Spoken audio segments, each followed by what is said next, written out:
네, 집중탐구 마켓 인사이드입니다. 이제 3월 달이 또 다가오고 있죠. 3월에는 기업들의 이제 온기 실적을 기업 보고서를 발표하게 되는데요.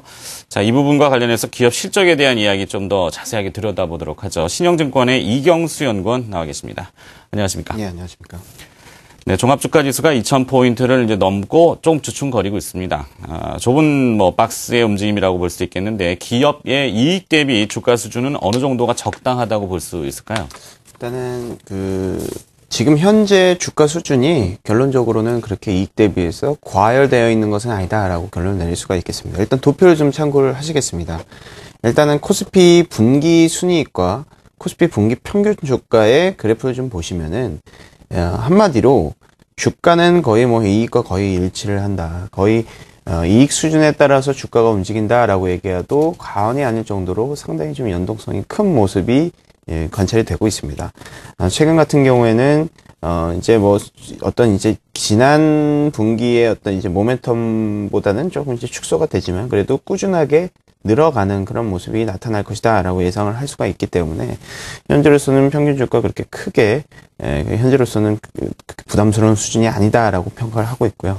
이것을 조금 이렇게 보면은 이제 주가와 이익 간의 어떤 괴리감을 보기 조금 어려운 것 같아요. 그래서 다음 페이지를 좀 준비를 해봤는데 이것이 이제 이익 대비 주가가 얼마만큼 고평가가 되어 있는지 저평가되어 있는지를 2001년도부터 현재까지 모든 이 어떤 지표를 제스스코어로 즉 표준화시켜서 그 차이를 뺀 것입니다. 그러니까 주가의 수준과 순이익의 추이를 뺀다는 것은 얼마만큼 이익 대비해서 어떤 주가가 고평가되어 있냐, 저평가되어 있느냐를 볼 수가 있는 지표라고 얘기를 할 수가 있겠습니다.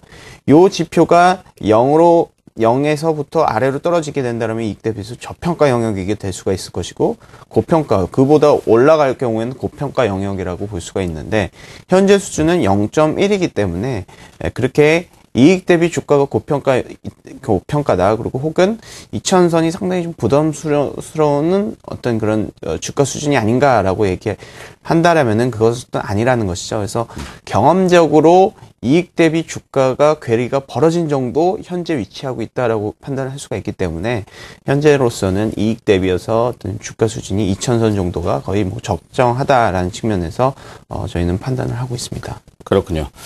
자, 이익 대비 주가 수준이 적정하다라면은 이 밸류에이션을 따져봐야 할 것 같은데요. 밸류에이션은 어떻습니까? 일단은 밸류에이션 지금 현재 12개월 예상으로는 한 9.2배에서 9.3배로 움직이고 있습니다. 이것은 경험적으로 그렇게 높은 수준은 아니고요. 그리고 이제 한국의 밸류에이션이 어떤 것에 결정이 되어 있는지를 따져보는 게 중요한 것 같습니다. 좀 전에 제가 말씀드렸던 이익 대비해서 주가가 고평가되었느냐, 저평가하느냐, 이것을 쉽게 저희가 이제 볼 수 있는 것이 바로 밸류에이션 지표인데, 요 이익 대비해서 얼마만큼 주가가 고평가되어 있는지 저평가되어 있는 이 밸류에이션 자체가 최근 같은 경우에는 상향 조정될 가능성이 커 보입니다. 일단은 좀 지표를 좀 보시면요.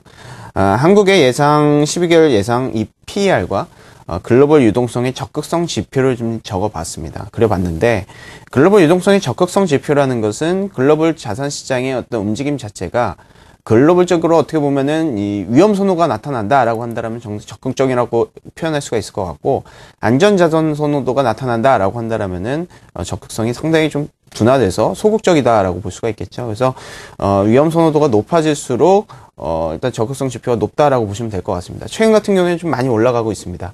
다만 어제 글리스가 CDS가 12,000을 넘으면서 12,000bp를 넘으면서 이것이 소폭 둔화가 되었지만은 일단은 계속해서 유동성 적극성 계속 좀 유지가 되고 있다라는 추세가 인정이 된다라면은 기존에 역사적으로 상당히 연동성이 컸던 한국의 PER 역시 높아질 가능성이 크다. 그러니까 좀 전에 제가 말씀드렸다시피 이익 대비해서 주가가 경험적으로 적정한 수준을 넘어서 좀 더 위로 올라가도 이익 대비해서 주가는 고평가 될 것이 아니다라고 얘기할 수가 있는 것이죠. 그만큼 밸류에이션은 그거의 멀티플을 얘기하는 것이기 때문에 그런 상황이 있기 때문에 이런 이제 위험 선호도가 높아지면 높아질수록 한국의 이익 대비해서 주가 수준이 오히려 현재 수준이 저평가가 될 수가 있을 것이다라고 판단할 수가 있기 때문에 앞으로 이제 밸류에이션은 글로벌 유동성에 대한 적극성 지표가 꾸준히 이어진다라면은 계속해서 높아질 가능성이 크다라고 판단을 하고 있습니다. 그렇군요.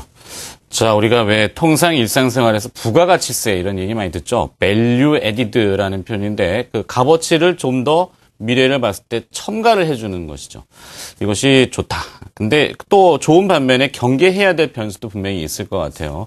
투자자들이 경계해야 될 변수는 무엇이 있겠습니까? 일단은 이런 이제 보고서를 쓰고 많이 이제 말씀을 드리면은 다들 이제 걱정을 하세요. 지금 이익 대비 주가 수준은 그렇다고 하더라도 앞으로 경기가 안 좋아지면은 이익이 더 떨어져서 이익 대비해서 주가가 고평가되는 것이 아니냐라고 얘기를 많이 하시는데 일단은 고려할 필요는 있을 것 같습니다. 상당히 좋은 질문이셨던 것 같고 일단 감익이 그래도 현재로서는 가장 경계해야 될 변수다라고 판단을 하고 있습니다.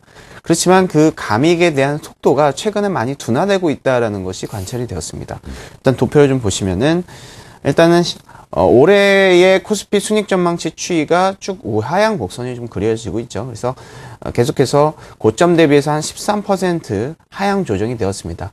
상당히 좀 많이 된 것인데 이런 모습이 좀 나타났습니다. 그렇지만 이 하향되는 속도를 모멘텀 지수로 좀 변화하게 봤습니다. 일단 1개월 변화율로 이렇게 봤는데 최근 같은 경우에는 이 변화율 자체가 이제 조금 이제 올라가는 그만큼 둔화 속도가 완화된다라는 측면으로 얘기할 수가 있기 때문에 감익 속도가 완화된다라고 볼 수가 있기 때문에 현재로서는 감익에 대한 어떤 그런 큰 우려는 하지 않아도 되지 않겠느냐 생각을 하고 좀 더 자세하게 얘기한다라면은 최근에 이제 순이익 전망치가 제가 좀 전에 말씀드렸다시피 13% 하향 조정이 되었다고 말씀드렸습니다. 여기에서 50% 이상을 기여를 했던 업종이 정유화학, 비철금속 업종입니다.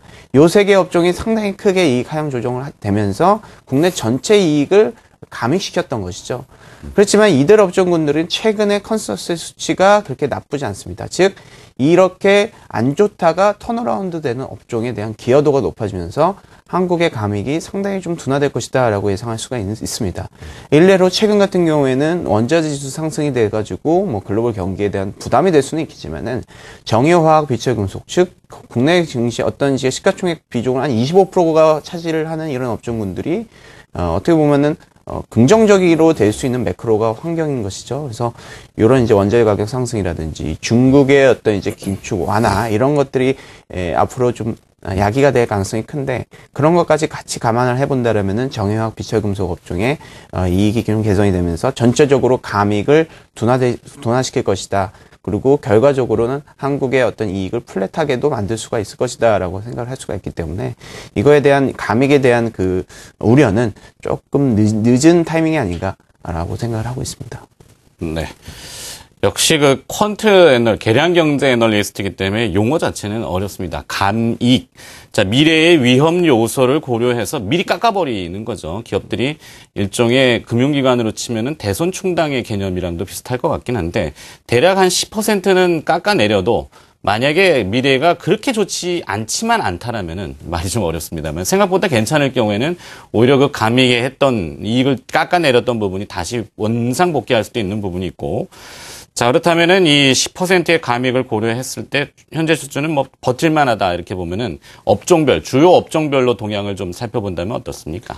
좀 전에 말씀드렸다시피 정유화학, 비철금속 업종의 어떤 이제 그 역할이 가장 커지겠죠. 그래서 이들 업종군들이 상당히 좀 안 좋아서 국내 증시를 같이 끌어내렸다라면은 이들 업종이 좋아진다라면은 한국 기업이익에서 큰 부담은 덜어낼 수가 있을 것입니다. 그래서 현재 같은 경우에는 이제 비철금속, 정유화학 업종군들의 컨센서스가 하향 조정되다가 하향 조정 속도가 둔화되고 턴어라운드가 된다라면은 상당히 좀 긍정적일 수가 있지 않겠느냐 생각을 할 수가 있겠고 이들 업종군들의 밸류에이션 역시 상당히 좀 낮기 때문에 현재로서는 이들 업종군들을 정유화학, 비철금속 업종군들 원자재 가격 상승의 수혜주 그리고 어떻게 보면은 중국 경기에 대한 기대감을 가질 수 있는 이런 업종군들이 상당히 긍정적일 수가 있다라고 판단이 되고 자동차라든지 반도체 업종군들은 여전히 꾸준한 이익 모멘텀 현재 수준만 유지가 된다라면은 국내 전체적인 어떤 이익 수준이 긍정적일 수가 있을 것이다라고 판단을 하고 있습니다. 네.